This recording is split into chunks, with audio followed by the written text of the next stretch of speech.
Okay, world. This is still about cleaning the rear of your refrigerator maintenance. Stressing this is just maintenance. You want to always just try to keep stuff as clean as possible, but maybe not get too psycho about it, because it's always going to keep getting dirty.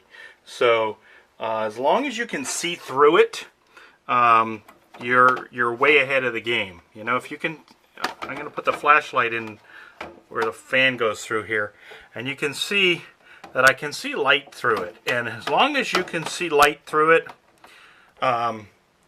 you know, that's about 50%, you know, and or 75% clean. You know, that's probably about 75% clean. So as long as you got the bottom line is you don't want a direct blockage of this area.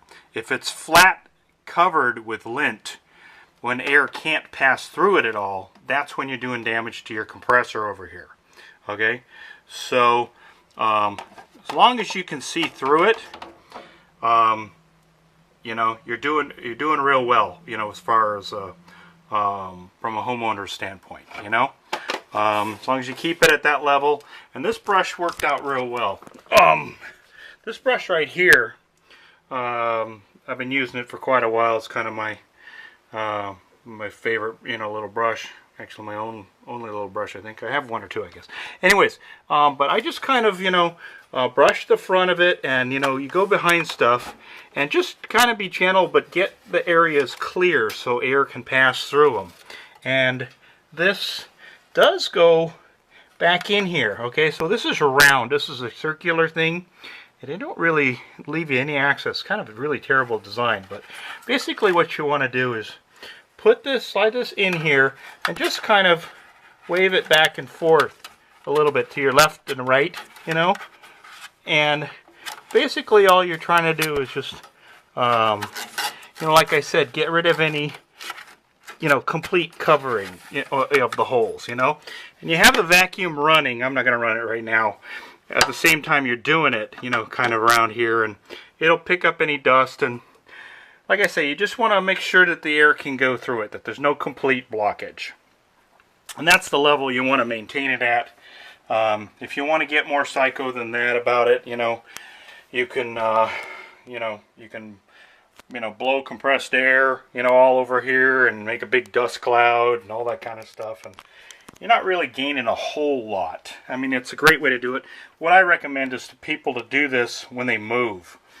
But if you're not moving that often, you can, if you want to, you know, the 100% awesome way to do it is to unload the refrigerator, you know, roll it out the front door of your house or back door or whatever, you know, and then, you know, roll it up to the door, the back door, and just blow the heck out of it with air, you know.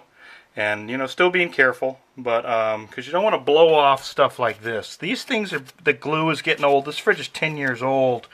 About 10 or 11 years old, and this stuff, the glue and stuff on this little foam insulation that they're keeping on here to keep things from sweating. So basically that's what you can see. What I did here is some years ago, probably about the last time I did this, 2010, is I put duct tape around the foam because the foam was starting to unravel. So you can do that, you know.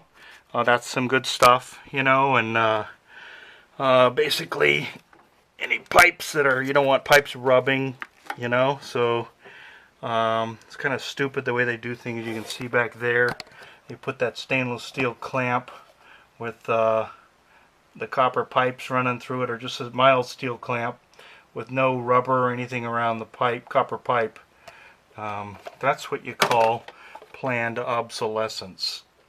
That's just shitty manufacturing.